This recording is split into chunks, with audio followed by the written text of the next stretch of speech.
level? Because obviously that's where you operated. Very interesting time as the governor of Anambra State in terms of how you're able to manage the resources of that government. What's your message to the other state governments today, who many of them we know are struggling on the fiscal side? Well, you know, whenever I say it, people think, oh, well, you're trying to say this is not happening or this is not happening. For me, it's just like what you said about the budget earlier, the budget of next year and this and that. Vision, if you listen to Theresa May yesterday, is nothing if it's not seen through. And to see it through, you have to have committed drivers of that vision. Vision in itself does not change anything. It doesn't put food on the table. It doesn't educate the children. What makes a difference in any vision or in any policy, any system, is the people that drives it. Same thing in the subnational. It's for people to sit down and say, wait a minute, what are we doing? If you go to most of the states, and I use a case in point when I took over, there's no plan. If you don't have a plan, you have plan to fail. That's what you inherited as well? Yeah. If you don't have a plan, you have plan to fail. I was the person that created Ministry of Economic Planning. You ask people in education, what are you doing? You say, oh, they're just here. People in housing, what are you doing? So when we looked at all that, we found out that basically there's something lacking.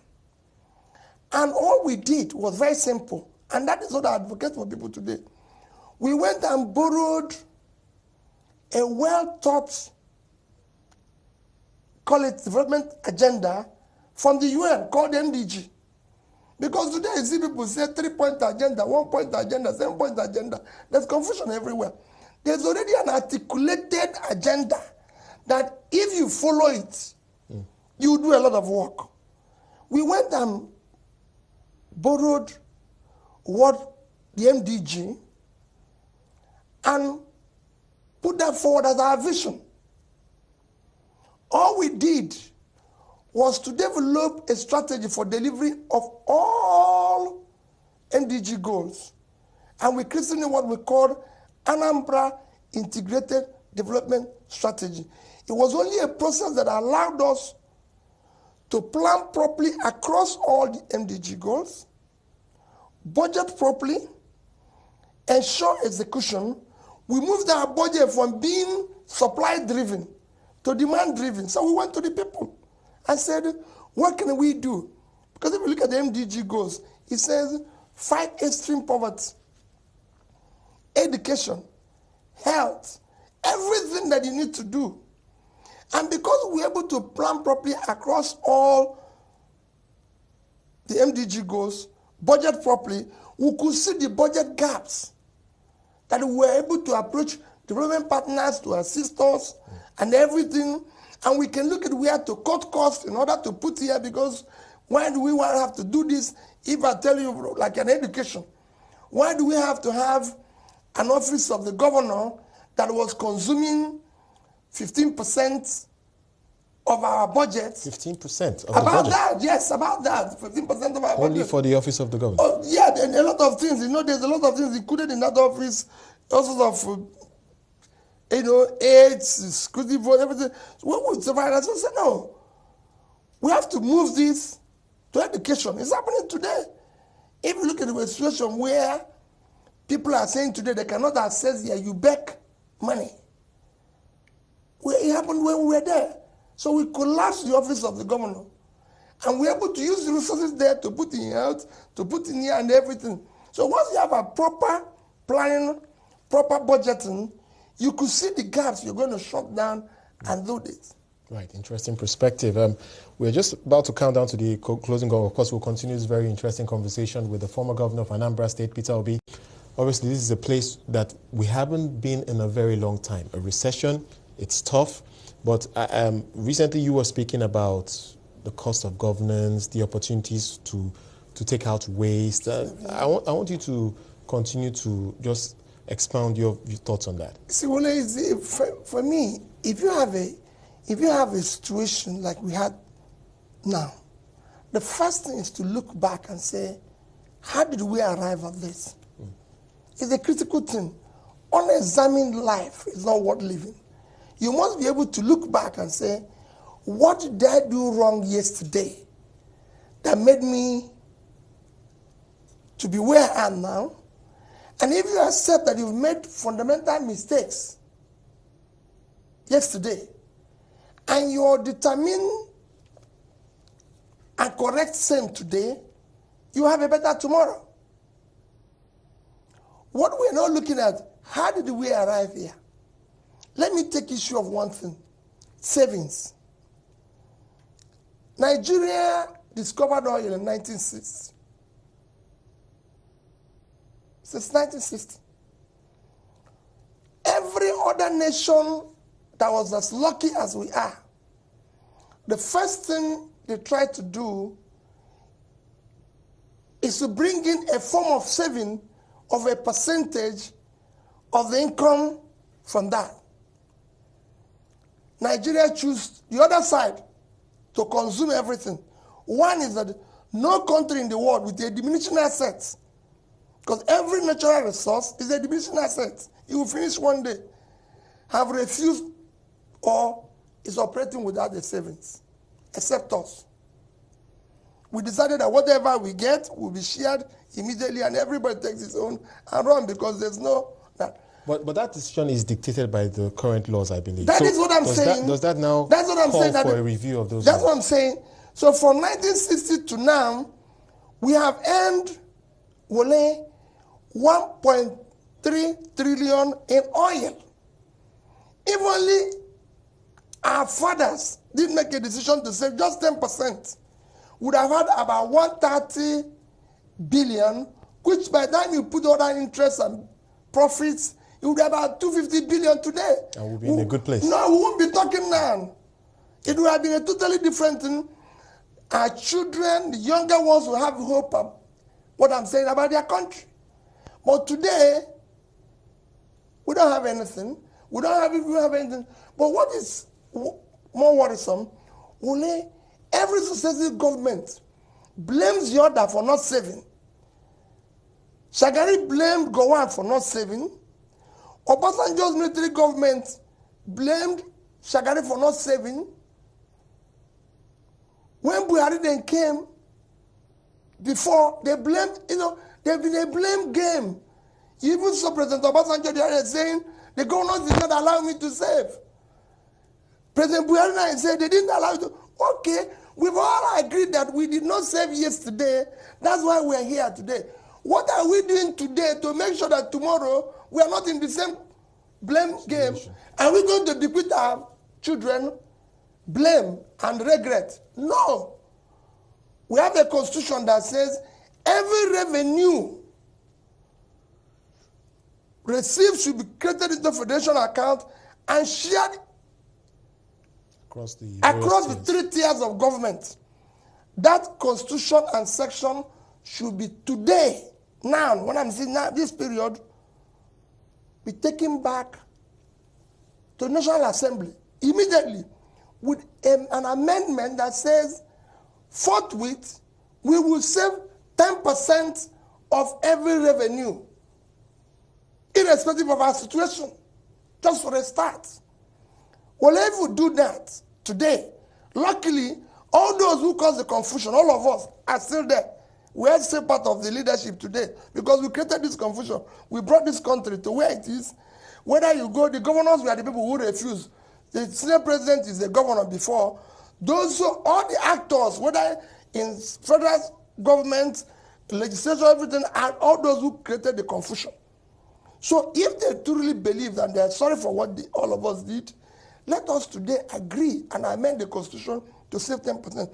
Well, if we do that, this country will be able to save about $1 billion every year, just $1 billion. If we had done that, if we do that, by the year 2060, 44 years from today, Wole would have saved $44 billion. If you aggregate it at a 5% every year, we'll be hitting about 150 billion.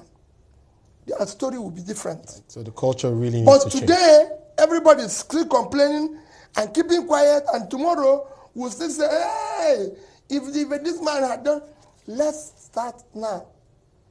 If that had happened, we won't be here. All right, I hear you. That's what caused our problem. We will continue this conversation. I have to take a short commercial. Of course, we are looking at Nigeria's recession and its economy. And joining us for that conversation is the former governor of Anambra State, Peter Obi. And earlier on, he was sharing his perspective about why it's important for the governments today to focus on savings despite the crisis. And Governor, we can move on to the state governments, because you obviously have a very interesting story to tell about how you were able to wade through your challenges. It is the same thing in the state.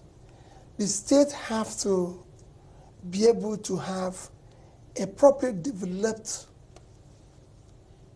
vision and have a strategy for delivery of that, and includes the needs.